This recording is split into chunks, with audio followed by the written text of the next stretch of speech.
Yogamudra. The name yoga or yoga comes from the word yoga. It means the union of the unit self and the cosmic supreme being, so that realizing the supreme entity.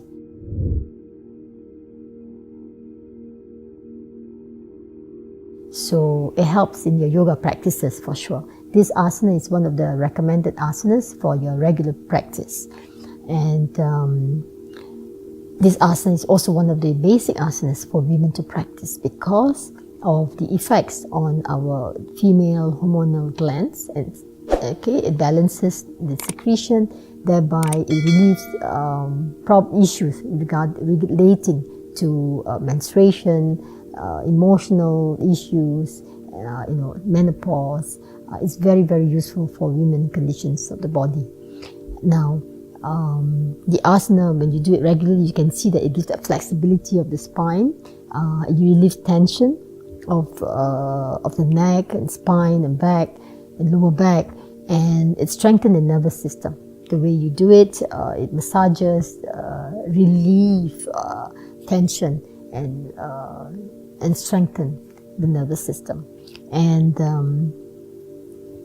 this asana also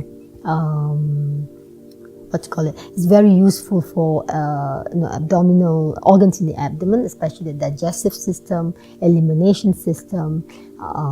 It strengthens the liver, the spleen, the heart, and agitated mind. That's why it's highly recommended for meditation. What are the chakras that will benefit? The lower chakras, Muladhara chakra, Svadhisthana chakra, Manipura chakra will benefit from this asana. I feel this asana is also very beneficial for the Agya chakra because it helps create a composed and calm, peaceful mind.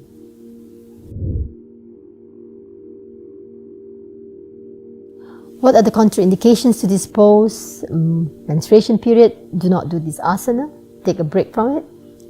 Pregnancy, I suppose you can do it. You can do bend forward.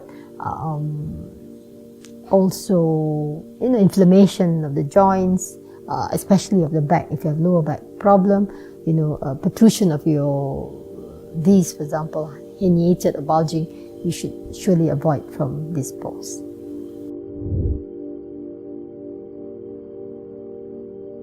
Let's perform this asana. Sit in cross-legged position. Bring your arms behind.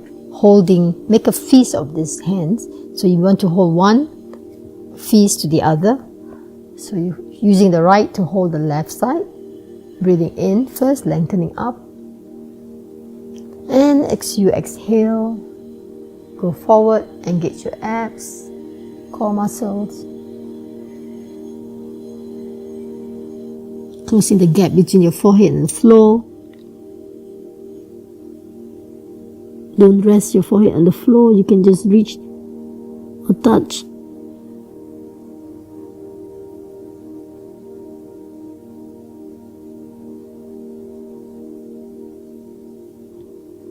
Inhaling, roll the neck up, neck in line with the spine. Engage your abs. Inhaling, relieving, releasing the pose.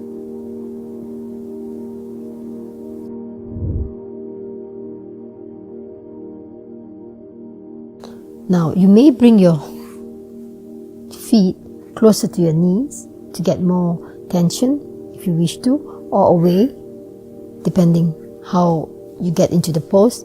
Now, while doing the pose, you don't want to lift the bum off the floor. You want to keep the bum on the floor.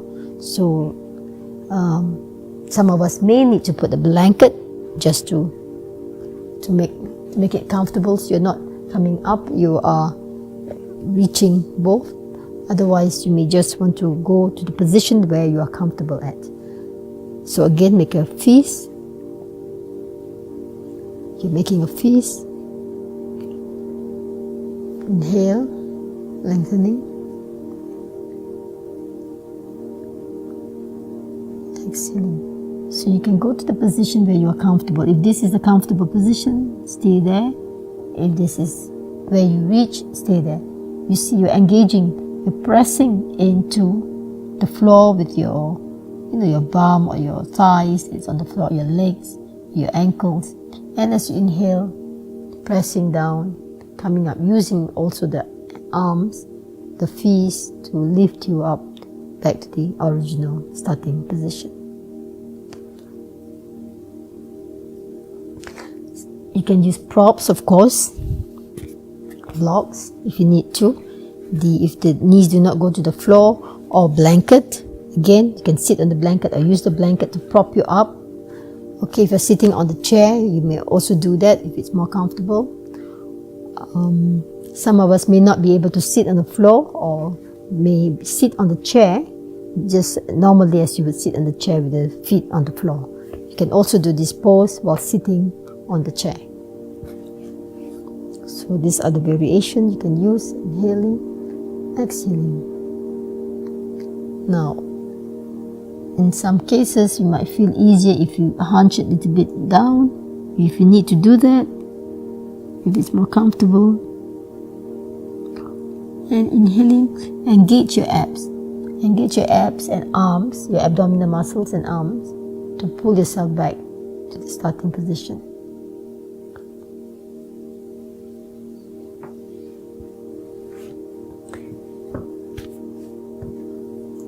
Use the props that's needed to get into the pose. Sit in the position where you're comfortable. You may not do cross-legged, you may do cross-legged as in Bojasana, or you could just relieve this, you're not holding the legs together to go into the pose, whichever is comfortable for you. To get into the pose, again, you don't have to go all the way to the floor, you may just do it at the level that is comfortable. Another way is to use support to rest your forehead if it doesn't reach the floor, if that is needed. And coming up. You can also do this against the wall. So that means you're resting. And come up. That could also be an option if that's needed to do.